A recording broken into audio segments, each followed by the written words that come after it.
Walking the blues through another Saturday afternoon here. Welcome inside the Parisi Palace, high above 2919 East Broadway.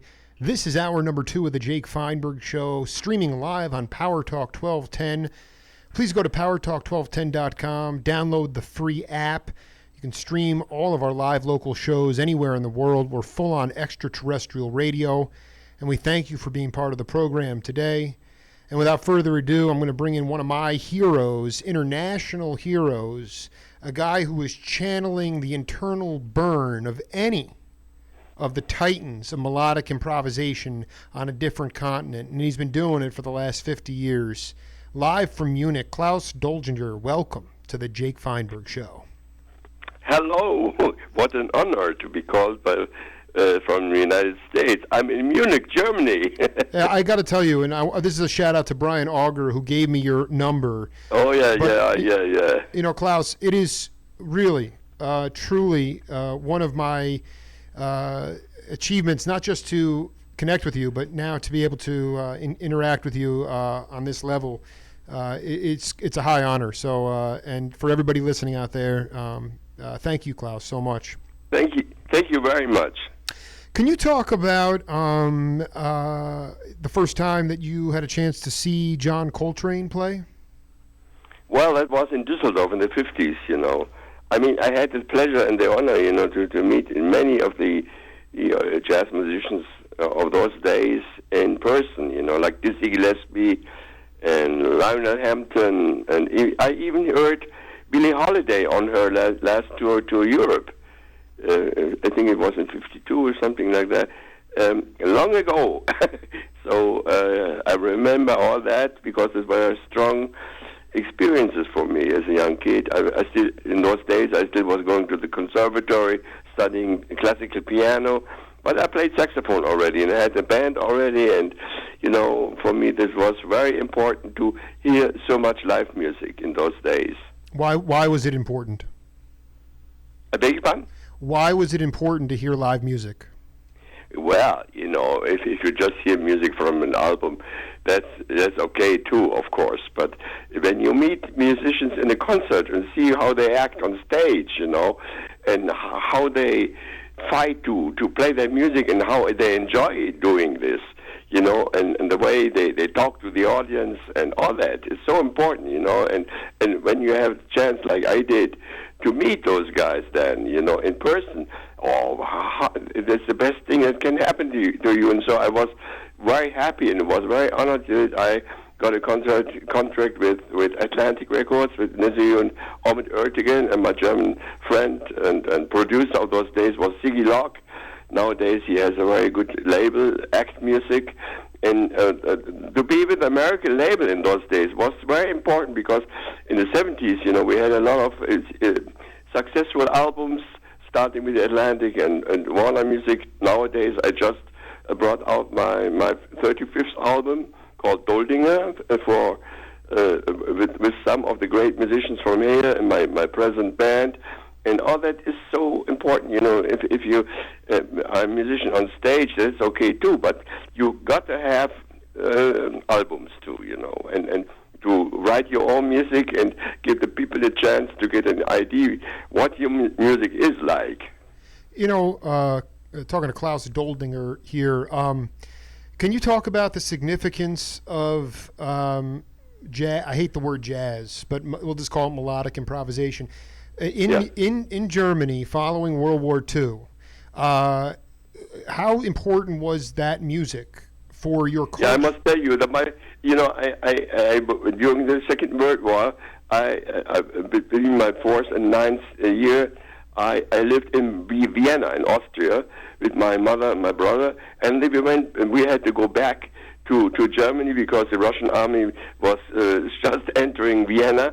And so I came to Bavaria, and later on, the end of the year 45, I went to Düsseldorf. But my first experience with jazz was just a few days after the Second World War, when I was in Bavaria on my way back to Germany. And because the U.S. Army entered the place where I was, it was called Schrobenhausen, and I had the pleasure in the building near to ours to hear my first jazz. I never heard something like that before. There was a U.S. band, some young kids improvising with clarinet, drums, and piano and bass and all that. And and really, I couldn't believe it. So, and that was so important for me. And then when I went to Düsseldorf, I met some other young guys. We were all then, in those days, we were about 15, 16, 17. We listened to albums, and we had a place called the Hot Club, where we met once a week to listen to albums, because in those days in Germany everything was destroyed, the cities were bombed and all that was very, very difficult. And so, and there were no places where you could buy albums, but there were some people who had records, 78 records, vinyl, was called. And so I had the pleasure really to learn everything about Louis Armstrong, Big Spider Beck, and Duke Ellington, and later on, of course, the bebop musicians like Sonny Rollins, Dizzy Miles, and all that and it was so fantastic that I also in those days had the pleasure to meet all those musicians live in Germany. No, that's really what I'm getting at is in the how important you believe, not just yourself. You were obviously giddy as a little school kid, but I'm just saying how important was jazz music to the morale of the people during this time. The problem is that after the Second World War, there was the older generation. I mean, what I'm talking about, they were about between 30 and 40 or 50, and they were not so much impressed by the jazz. For them, they still lived in the time from before, and we were the young kids, who discovered jazz and had a strong feeling for jazz. And so there was a certain fight also against the community, that they didn't want us. For instance, for example, my parents, they didn't want me to become a jazz musician. I was studying on its conservatory between school, high school, conservatory, only classical music, somehow jazz was forbidden, somehow I must say, and I had the feeling it was a little bit like later on, like the young kids in the 70s with funk and all that. Yeah, right. Oh, yeah. No, you're nailing it. But I mean, let's talk about this. Not to say that your parents were, criminals or rigid but not. My father was an engineer for post, for telephone, and he was very successful and he was a great Richard Wagner fan, No, I know. Klaus, I could not ask a better person about the idea of when you started to play jazz and your parents sort of didn't appreciate it, didn't want you to channel that, because I think the word is freedom. It was so much freedom, and they had no idea of freedom, of course. Right, right.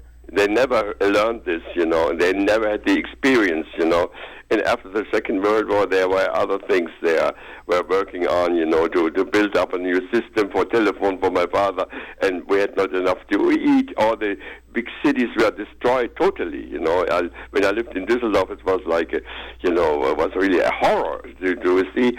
Everything was bombed down, but for me as a young kid, it was a very important experience too. It was really like in a criminal film, a little bit, and but I somehow I could live with it, and everything started new, and we had the feeling that it's a new life starting right now, getting into a better future.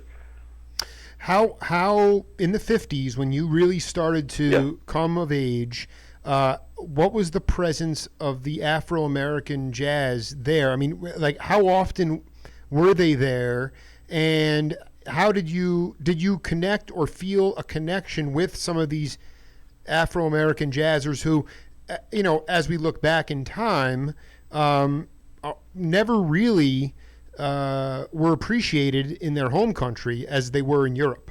It's true, yeah. But, in those days, we had a lot of concerts. I mean, not so many concerts, but let's say twice a month, or 3 times, But we had several very good musicians playing in some nightclubs, like in Düsseldorf where I live, we had 2 nightclubs which had jazz every night, with German musicians, but also and British musicians. There were many musicians come from Great Britain, and there was one place in Düsseldorf called New Orleans. They had all those traditional musicians playing, like Lenny Hastings or Chris Barber, for instance. There were many guys who really played traditional jazz in the Chicago jazz style, and for me it was also nice. But very very soon I got more or less into modern jazz and tried other things, of course. Well, no, I mean, this is when I put on. We'll get into this in a minute. I want you to talk about very much playing music when the music is coming through you, when it is coming from the heavens and you are burning and you don't even know what you played. And people come up to you after the show and they say, how'd you do that? And you say, I don't even know what I played. Because the music is, you're at a point when did you get to a point in your career when you had honed your chops enough to be able to get on stage with other cats where you all could transcend your physical body and play music from the heavens? Well, I must tell you, this started with me by the end of the 50s into the 60s, when I started to write my own music, Before that, I only played in the style of the great masters I admired, Really, I admired all of them, But then I started to write my own music and start recording albums, which had my own sound also, until nowadays. And then I had the chance to play very, very many tours worldwide. Like in New York, I played for the very first time in 1960. I played at the Birdland, and I had a chance to meet some great musicians. And I played in New Orleans, Atlanta, Chicago, and so. But by the way, we were near to a plane crash on the 16th December in the year of 1960. There was a plane crash over Brooklyn, and we were booked on this plane, but we missed the plane because our drummer, he met Max Roach when we played in Chicago. Max Roach knew him and said, "Hey, Kurt, how are you?" The drummer was Kurt Bong, and they had met 4 weeks before that in a place in Germany, in Kaiserslautern. And my friend Kurt, he was so happy that he knew that he was Kurt from Germany, that we started drinking all night. The next morning we missed the plane, and when we arrived in New York, they were going totally crazy that we still were there, because everybody was afraid that we were on that plane that had the plane crash. But we had the great pleasure then to be still alive and play in New York then. Thank God.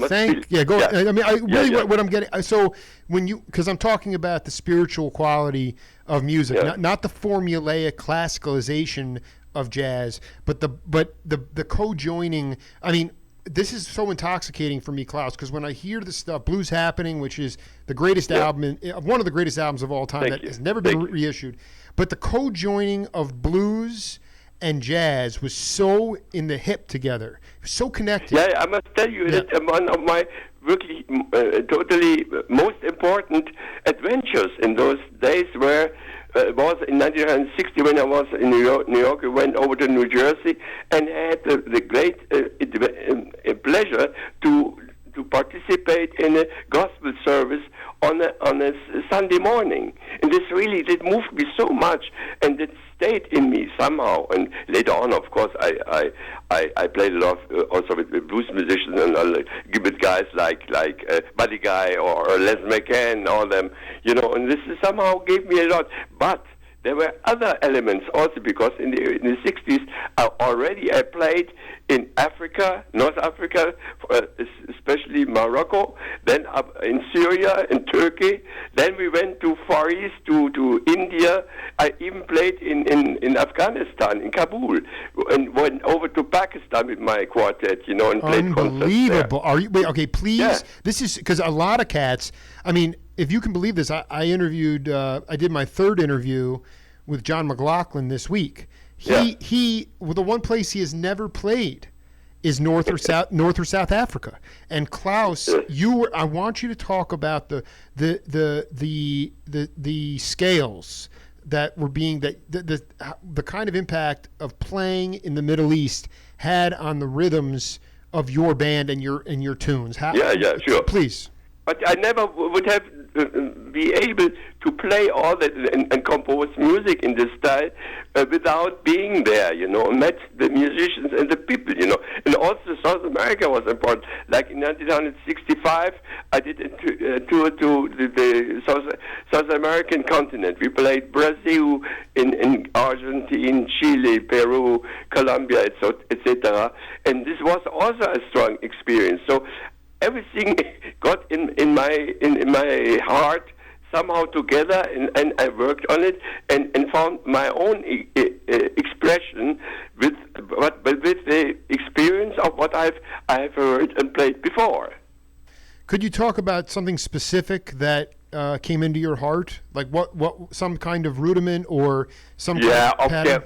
I mean, I must really say that the meeting musicians was a very important experience also, to talk to a guy like Dizzy Gillespie for me was a very strong experience already in the 50s, and later on I met him again, I think it was 1991 or something in Düsseldorf, and he invited me to sit in to his group, and I played with him, and somehow after the third tune he bowed down to me and whispered into my ear, "Yeah, you sound like a black man." There we go. It's been confirmed live on the Jake Feinberg Show, because I'm telling you, man, your melodies, man, it sounds Afro-American. That speaks to, because I was born in 1978.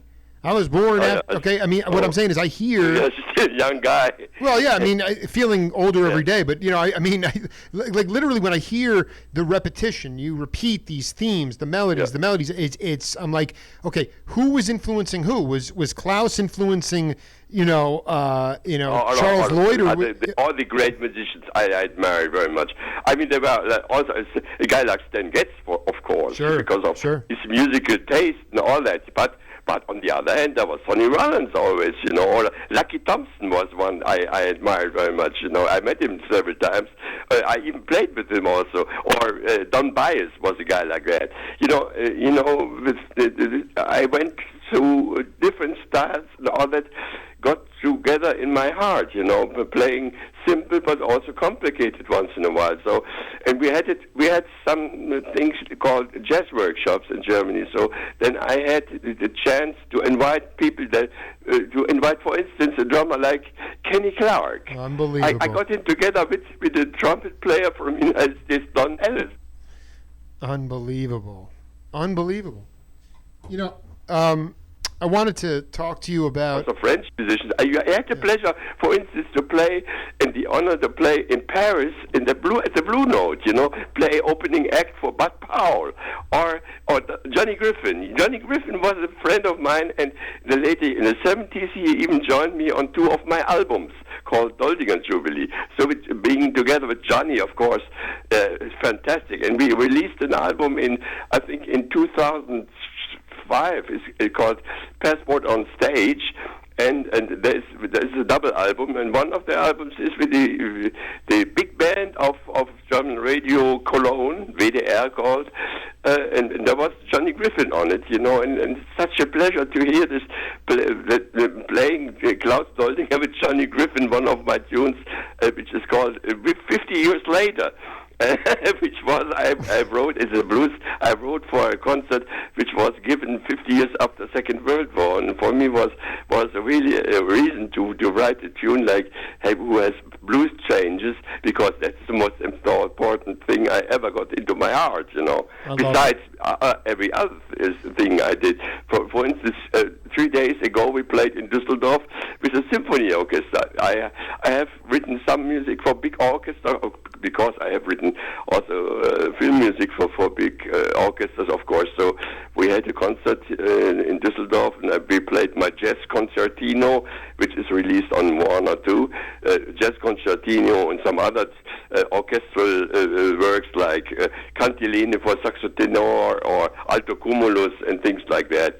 And for me, it's really very interesting and very challenging also to play things like this with big orchestra, my band. But on the other hand, once in a while I also play just duo with bass maybe, or my pianist, like we play once in a while music for my film music, the Never-Ending Story. There's a theme called Aurin Thema, and it's such a pleasure to play something like this just with piano and soprano saxophone. For me, I enjoy this very, very much. Could you go deeper and talk about what Dizzy meant by saying now you sound like a black man? Because no, I mean, listen. This is an. I am talking to you from Tucson, Arizona, but I want to be clear about something. That yes, Stan Getz, Chet Baker, Al Cohn, Zoot Sims, Rich, Art Pepper. I mean, there are plenty of cats that can burn. But I'm talking about that Afro burning quality. What did he mean by that, Klaus? I want to set the record straight for people because let's face it, jazz as we know it, that word has been contorted and changed, and now it's being learned in academia. And it's not the street music that you grew up learning. So please, what did he mean by that? Well, I was aware of the fact that the famous musicians always had something special in their soul, and that had something to do with where they came from. Like black people are black people, and Jewish people are Jewish people, and many of them come from this origin place, and so for me, I knew that there is something more than just the music, there's something their position in the society and what they have to fight against or be happy about. There's so many reasons, why people do play the music they love and what they feel, and that has nothing to do with how they grow up. For me, for instance, was very important. I married very early in 1960, and I'm still happy in my marriage with my girl Inge, who is very much also into jazz and into music, and she paints a lot of wonderful paintings, So the art also bring us together. It was something which is so important, to be on different places where you get into art, which has something to do with their jazz also. Like one of the most important painters in Germany is Konrad Klappek from Düsseldorf, and he's one of the greatest jazz fans. I never forget when I was in his studio, I think it must have been 1956 or something, or 57, he played for me very first time Ornette Coleman, whom I didn't know before, but he was such a strong jazz fan, and so from those guys coming from painting big paintings, I had some also influences, of course. Did you get a chance in India to play with not playing with the trap set? Did you play with tablas or doogie? Yeah. We were in Calcutta, and we were several weeks in India, and so I had also a little. But I had the feeling that I loved this music very much. And just, of course, McLaughlin, into his style, this was perfect to play with this kind of music. But for me, I'm more into the combination of European music, blues, and African elements. This Indian music was, of course, I was very much impressed. I think I wrote a few tunes also under this impression. But I must say, the strongest influence for me always has been the blues, but also North African music, especially coming from not North Africa, where I was several times and play with me. Like this one guy, I'm once in a while be on a bandstand. 2 weeks later, we will have another concert with those guys from Rabat in Morocco. Is this? What do you mean? Is that something that happened in the past, or it's happening? Yeah, well, it was an album called Passport in Morocco, and Wow. and some of the tunes are very strong under this influence. And once in a while, it's really a pleasure to play with those people. Do you? I just want to clarify the Dizzy comment because it's classic and it's legit because your sound is so burning. Yeah. But are you when you talk about African American experience and the Jewish experience? So there's something in their soul. Do you find that it's a repressed? They're so repressed, or they're so there's so much bigotry that when they get on the bandstand, they're able to unleash this. No, I don't never think about that. I mean, I just found out that those things are strong in my soul. It had a strong impression of that, which gave something also to my music, the music I'm playing. But on the other hand, that's something is a nice comment, But and it's true, of course. But on the other hand. It's something when I play, I never think about those things. No, I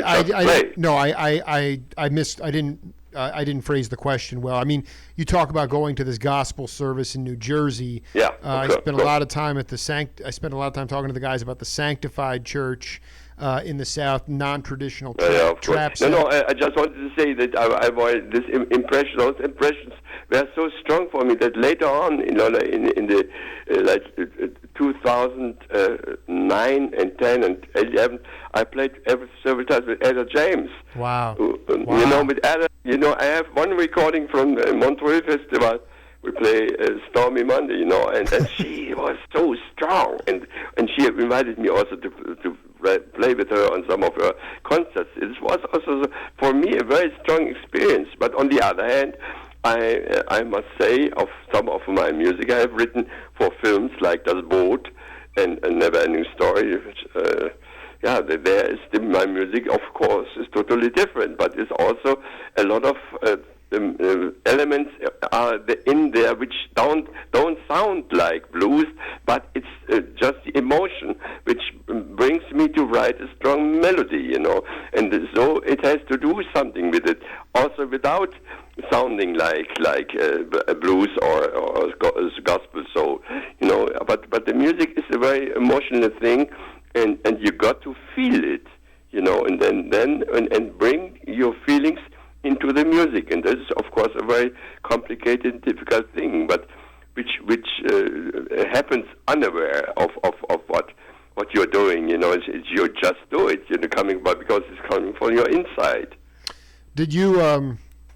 No, it's very well put. I mean, I talk to the cats a lot about, especially in the digital age that we live in. It's hard to feel, and you have to feel in order for the music for you to transcend. Did you have a chance to in the 60s, late 60s? Did you see, or even in the early 60s? Did you see the battles where McCoy Tyner would walk off the stage and Coltrane and Elvin would go at it for 20 minutes, and then did you emulate? I heard him live. Yeah. I heard. Did you emulate Coltrane live? Yeah. Did you emulate that with your drummer too, like where you would go back and forth? No. Okay. We of course we played also some of. There was some influence, of course, but I never tried to copy this. Coltrane, what he did was how Coltrane totally, his sound and the way the tunes were, and even he recorded famous songs which were known already. Then it was, of course, that was Coltrane, and I never had the feeling I have to copy Coltrane. No, but it's just the expression, the force which you got to have to put your expression, your feelings into your expression, into your music, and write music which brings this over to the guys you're playing with, and also to your audience, of course. Can you talk about your use of psychedelics and if that helped expand your consciousness and your musical chops? Well, okay. I mean, in the early days, I also recorded sometimes with rock and roll bands, and there was something, one of my heroes I found. I liked very much was Frank Zappa, but others often mentioned in the late 60s. I even had a band called Motherhood. Oh boy, where are the recordings of that? We need the recordings of that. I did 2 albums then. You did? And on one of those 2 albums was with my former drummer Udo Lindenberg, who is the most famous pop music star in Germany right now. He just became 70, and we played together last week on my 80th birthday. What? Udo was there, and we did one of his tunes, which was a great pleasure to play. Next week we're going to play again together for his 70th birthday, which is fantastic. He has a great band, and it's a really famous. I mean, his concept is totally different to my concept of the music, but somehow it works together because we enjoy doing it, and that's it. Well, I mean, but I'd like you to ask, because I mean, LSD was being made in the universities by chemists. Well, it's not my thing.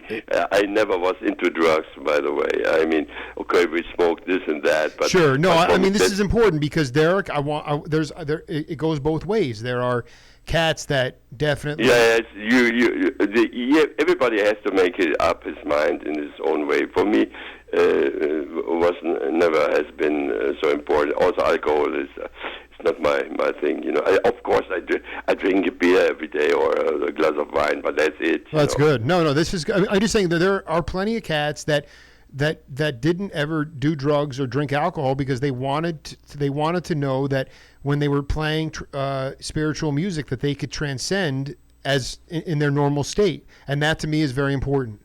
For me, that's why I never thought about this like that. But my, being sane and all that is most important, and I have a family with 3 kids and 5 uncles and grandsons, two grandsons. And by the way, my son, he has been living in New York for 8 years already. He's a filmmaker, Nicholas Doldinger. He works there with different people, and he's a cameraman too, and he lives in Lower East Side, and he's very happy being in the United States. For me, it was too late. Wolfgang Petersen, the famous director, he invited me after our success, the Never-Ending Story. He invited me to move over to Los Angeles with my wife and our kids. But for me, I prefer to stay here. I mean, play worldwide. That's one thing which has been very important. But where you live, this is another very important thing. And there I like very much being here in Bavaria, near the mountains, having good air, and pretty quiet in a village, near Munich, and that's a thing which I enjoy and prefer than to live in New York, Lower East Side, or something like that. For me, because most 50% of my time I use for writing music and doing this and that, and so it's important not to overdo the other things, that's the problem when you play, for instance, on tour, that you overdo it a little bit, which is not so good for your physical statue, So I like very much to have time in between where I can relax, and just walk every day and play the saxophone, of course, play a little bit piano and this and that. That is very important.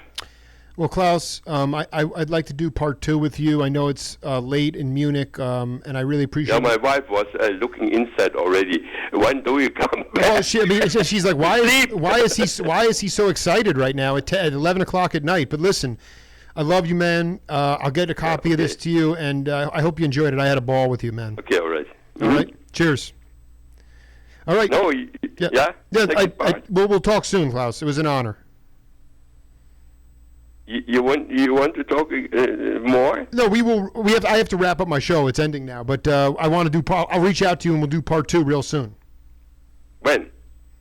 In a month or so.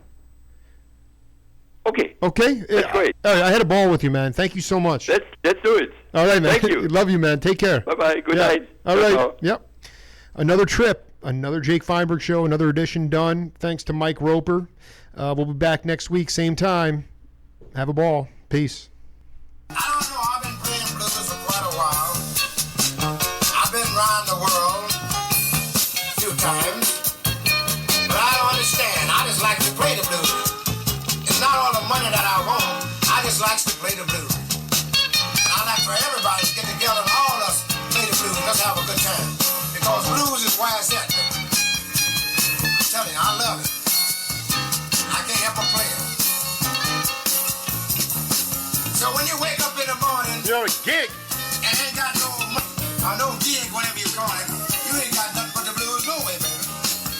Or either your old lady gonna do yagging you and arguing with you, telling you once you get up and do something. And go to the steel mill, you know you're gonna do, see, and that's usually